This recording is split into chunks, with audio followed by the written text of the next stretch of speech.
नमस्कार दोस्तों, तो कैसे हैं आप लोग। आप सभी लोगों का फिर से स्वागत है हमारे चैनल में, जहां आपको मिलती रहती है बहुत सारी काम की इन्फॉर्मेशन। दोस्तों आज हम लोग बात करने वाले हैं 5 ऐसी एग्जाम्स के बारे में जिनका वेट बहुत सारे लोग कर रहे होंगे। दोस्तों बिना किसी देरी के करते हैं वीडियो को स्टार्ट। दोस्तों यहाँ पर पहली वैकेंसी हम देख लेते हैं आईटीबीपी की, जो कि है आईटीबीपी में असिस्टेंट सब इंस्पेक्टर की फार्मासिस्ट से निकली है यहाँ पर ये वैकेंसी। और अगर इसके फॉर्म की बात कर ली जाए तो इसके जो फॉर्म स्टार्ट हो चुके हैं वो है 25 अक्टूबर 2022 से स्टार्ट हो चुके हैं इसके फॉर्म। तो यहाँ पर इसकी लास्ट डेट आपको देखने को मिल जाती है 23 नवंबर 2022। और अगर बात कर ली जाए यहाँ पर एज लिमिट की, तो यहाँ पर इस फॉर्म को भरने के लिए आपकी एज मिनिमम 20 इयर्स की और मैक्सिमम 28 इयर्स होना चाहिए। अब दोस्तों अगर बात करें पोस्ट की, तो यहाँ पर आपको ये 24 पदों पर ये भर्ती देखने को मिल जाती है। इसका नाम है असिस्टेंट सब इंस्पेक्टर यानी कि ASI फार्मासिस्ट। और इसमें जो आपकी एजुकेशन क्वालिफिकेशन है वो है आपका 10+2 यानी कि आपका 12th क्लास कंप्लीट होना चाहिए। साथ ही आपका फिजिक्स, केमिस्ट्री और बायोलॉजी सब्जेक्ट आपके 12th में होना चाहिए। और साथ ही 12th के साथ होना चाहिए आपके पास फार्मेसी का डिप्लोमा। तो यहाँ पर आप इस फॉर्म के लिए एलिजिबल हो जाएंगे।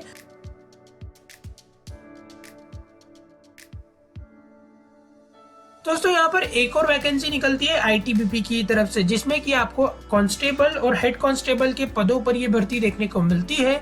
लेकिन यहाँ पर आपका ये जो वैकेंसी है ये 12th की ना होकर 10th प्लस डिप्लोमा से निकली है। यहाँ पर आपके पास ITI का मोटर मैकेनिक का डिप्लोमा होना चाहिए, तो ही आप इस फॉर्म को भरने के लिए एलिजिबल हो जाएंगे। अब दोस्तों अगर बात कर ली जाए यहाँ पर इसके स्टार्ट और एंड डेट की, तो ये फॉर्म 29 अक्टूबर 2022 से स्टार्ट होंगे और यहाँ पर इसकी लास्ट डेट रखी गई है 27 नवंबर 2022। तो आप लोग जल्दी से जल्दी इन फॉर्मों को फिल कर दीजिएगा बिना किसी देरी के। अब अगर बात कर ली जाए यहाँ पर एज लिमिट की, तो यहाँ पर आपका मिनिमम एज 18 इयर्स होना चाहिए और मैक्सिमम एज क्राइटेरिया यहाँ पर 25 इयर्स का रखा गया है।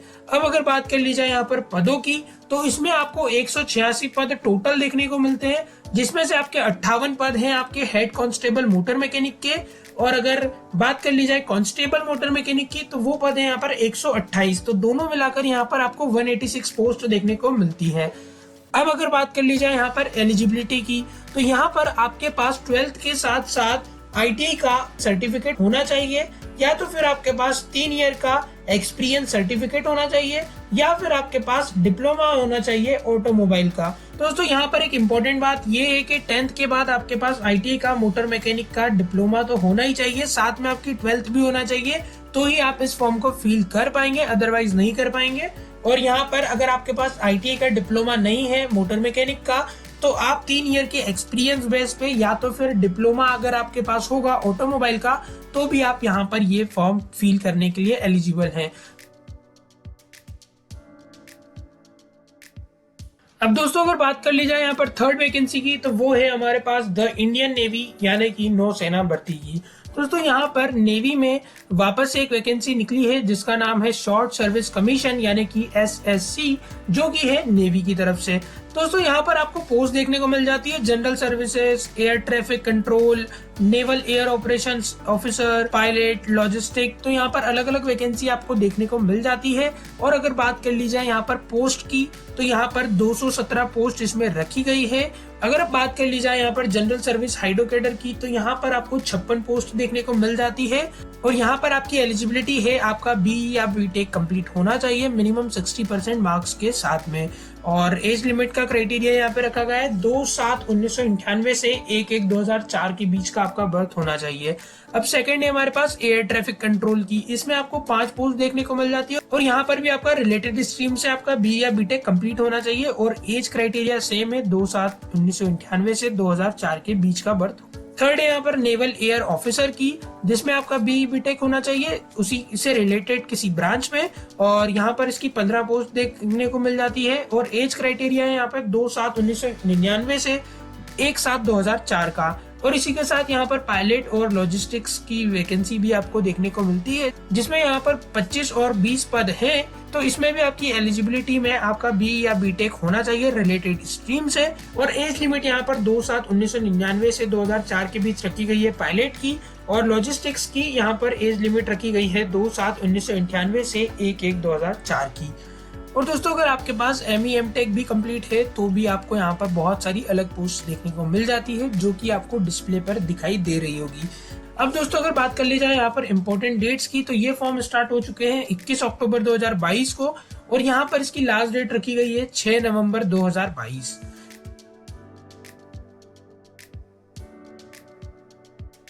और दोस्तों फोर्थ वैकेंसी हमारे पास यहाँ पर है अग्निवीर की तरफ से इंडियन एयरफोर्स की,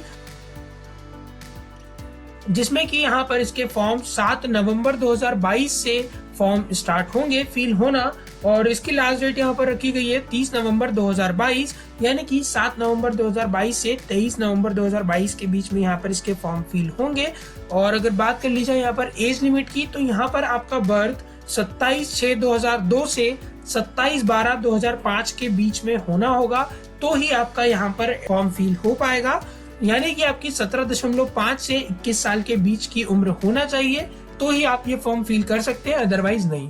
अब दोस्तों अगर बात कर ली जाए यहाँ पर पोस्ट की, तो इंडियन एयरफोर्स की तरफ से यहाँ पर पोस्ट का कोई भी नोटिफिकेशन जारी नहीं किया गया है, केवल यहाँ पर इस वैकेंसी को निकाला गया है। पोस्ट की जानकारी आपको बाद में दे दी जाएगी और यहाँ पर आपकी एलिजिबिलिटी आपकी 12th होना चाहिए और साथ ही आपके पास 3 इयर्स का डिप्लोमा भी कंप्लीट होना चाहिए। दोस्तों नेक्स्ट वैकेंसी हमें देखने को मिलती है AMD की तरफ से, यानी कि atomic minerals directorate for exploration and research. दोस्तों यहाँ पर इसमें आपको सिक्योरिटी गार्ड, ASO, JTO अलग अलग पोस्ट देखने को मिल जाती है।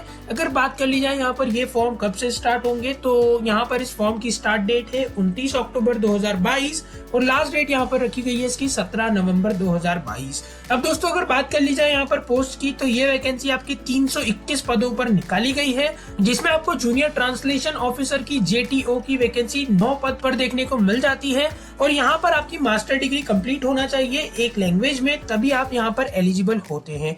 अब सेकंड वैकेंसी है यहाँ पर ASO की, यानी कि असिस्टेंट सिक्योरिटी ऑफिसर की, तो यहाँ पर उसके 38 पद देखने को मिल जाते हैं और आपका बैचलर डिग्री यहाँ पर किसी भी स्ट्रीम में कंप्लीट होना चाहिए और साथ ही इसमें आपकी हाइट 167 सेंटीमीटर और फीमेल की हाइट 157 सेंटीमीटर होना चाहिए और मेल कैंडिडेट का चेस्ट 80 से 85 सेंटीमीटर होना चाहिए और जो रनिंग होगी वो मेल कैंडिडेट के लिए 1.6 किलोमीटर की होगी 6 मिनट 30 सेकंड में और फीमेल्स के लिए ये रनिंग होगी 800 मीटर की, जो कि उन्हें करना होगी 4 मिनट में। और लॉन्ग जंप यहाँ पर मेल के लिए 3.65 मीटर का होगा और फीमेल्स के लिए यही जंप 2.7 मीटर का होगा। थर्ड यहाँ पर देखने को मिल जाती है सिक्योरिटी गार्ड की, तो यहाँ पर सिक्योरिटी गार्ड के 274 यानी कि 274 पोस्ट आपको देखने को मिल जाती है, जिसमें आपकी एलिजिबिलिटी होना चाहिए आपका 10th क्लास कंप्लीट होना चाहिए और आपकी हाइट 167 मेल कैंडिडेट की और फीमेल की 157 सेंटीमीटर होना चाहिए और चेस्ट यहाँ पर मेल कैंडिडेट का 80 से 85 होना चाहिए। रनिंग यहाँ पर मेल कैंडिडेट को करना होगी 100 मीटर की 16 सेकंड में और फीमेल कैंडिडेट को 100 मीटर की रनिंग करना होगी 20 सेकंड में। और यहाँ पर लॉन्ग जंप मेल कैंडिडेट को 3.65 मीटर का लगाना होगा और फीमेल कैंडिडेट्स को 2.7 मीटर का लगाना होगा। दोस्तों इन 5 वैकेंसीज का डिटेल आपको डिस्प्ले पर आराम से दिख रहा होगा। अगर आपका कुछ भी क्वेश्चन इन एग्जाम्स को लेकर है तो आप लोग कमेंट बॉक्स में लिख सकते हैं, मैं उसके ऊपर एक और वीडियो बना दूंगा। फिलहाल इस वीडियो में इतना ही। अगर आपको वीडियो अच्छा लगा तो इसे लाइक और शेयर कर दीजिए। मिलते हैं अगले वीडियो में, तब तक के लिए नमस्कार, जय हिंद, जय भारत।